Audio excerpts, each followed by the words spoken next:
What do you want to be when you grow up, Olivia? An astronaut. I want to be a fashion designer. A basketball player. I want to be an actor. A doctor. A teacher. A chef. An artist. What do you want to be when you grow up? A mermaid. Do you know what a computer programmer is? Yeah, no. No. No. I think it's something that has codes and is able to decode a mystery. I think that they... Wait, what? Computer programmer? No. Nowadays, just about everything requires some form of programming. So, what is it? Programming is basically explaining to a computer what you want it to do for you. When you're programming, you're teaching possibly the stupidest thing in the entire universe, a computer, how to do something. Programming is one of the only things in the world that you can do where you can sit down and just make something completely new from scratch, you know, whatever you want. It's really not unlike kind of playing an instrument or something, or playing a sport. It starts out being very intimidating, but you kind of get the hang of it over time. Coding is something that can be learned, and I know it can be intimidating. A lot of things are intimidating, but what isn't? A lot of the coding that people do is actually fairly simple. It's more about the process of breaking down problems than, sort of coming up with complicated algorithms as people traditionally think about it. Well, if it's fairly simple, why aren't there more of us doing it?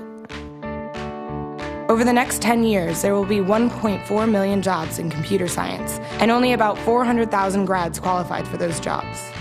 That's a shortage of 1 million people. So, how do you start?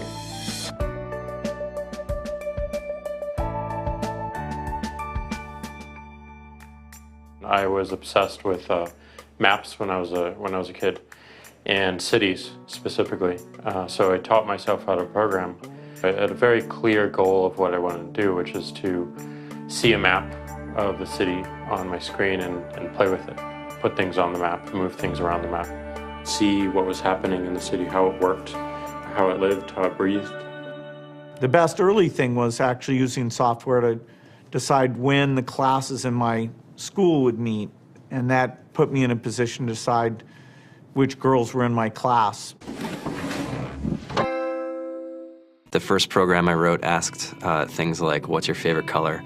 Or how old are you? I first learned how to make a green circle and a red square appear on the screen. The first time I actually had something come up and say, hello world, and I made a computer do that. It was just astonishing. When I finally learned a little bit of programming, that blank wall resolved into a bunch of doors, and you open them, and finally you start to open enough doors that the light comes in. And to me, a finished program is like a structure filled with light. All the corners are illuminated. You understand the structure of it.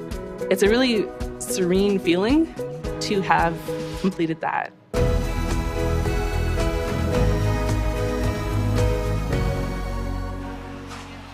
It took me some time to realize that creating things with your hands or creating code, creating programs, is just a different way to express creativity. I think right now there's a big emergence of the culture of making.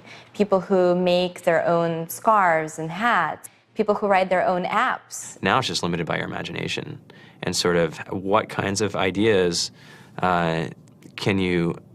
what kind of understanding can you build into the computer so that it can do these things that were previously impossible.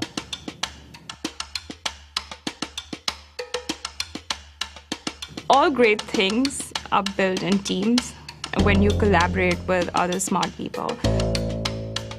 You're testing your ideas, you're stimulating each other. That's what makes us successful. It's not some flash of brilliance by somebody who then codes 24 hours a day for 3 weeks. It's what happened. The magic happens when we're all on the same page, collaborating and building something together. There's a much greater need in the world for engineers and people who can write code than there will ever be supply. And so we all live these very charmed lives. To get the very best people, we try to make the office as awesome as possible.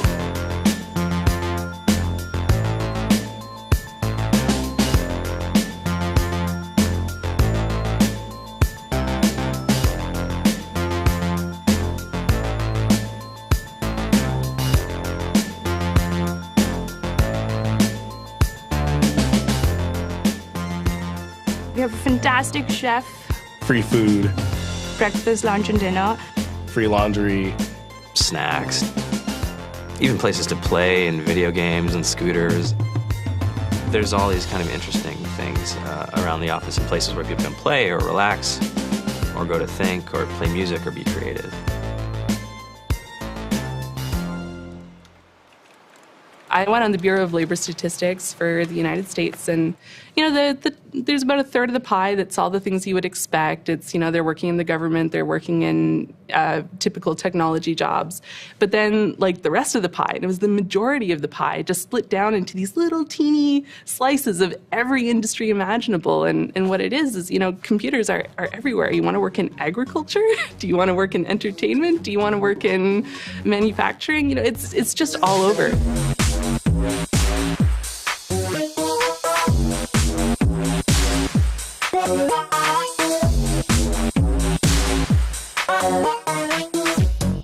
Here we are, 2013. We all depend on technology to communicate, to bank, information, and none of us know how to read and write code. So you guys, what else? Who else has an idea of what we can change with our programming? What else can we do? Tiffany? What I saw my students take away from using Scratch and programming in our classroom is that they were willing to push through problems. It really builds critical thinking, it builds problem solving, and it's something that they can then apply to math in the classroom or their reading skills. We integrated science with this programming, and I saw my scores go up 30%. When I was in school, I was in this after-school group called the Whiz Kids. And when people found out, they laughed at me and, all these things. And I'm like, man, I don't care. I think it's cool. And, I'm learning a lot. And some of my friends have jobs. It's important for these kids. It should be mandatory to be a citizen on this planet, to read and write code.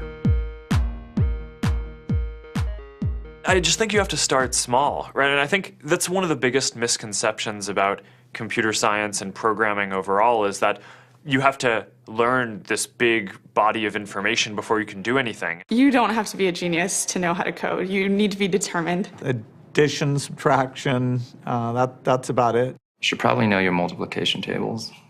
You don't have to be a genius to code. Do you have to be a genius to read? Do you have to be a genius to do math? No? No?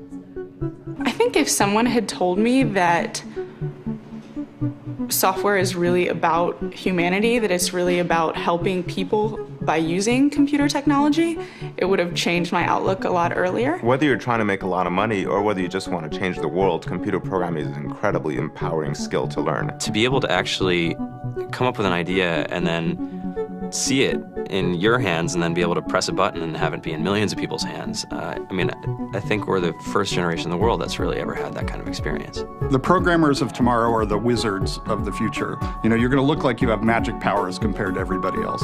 I think it's amazing. I think it's the closest thing we have to a superpower. Great coders are today's rock stars. That's it.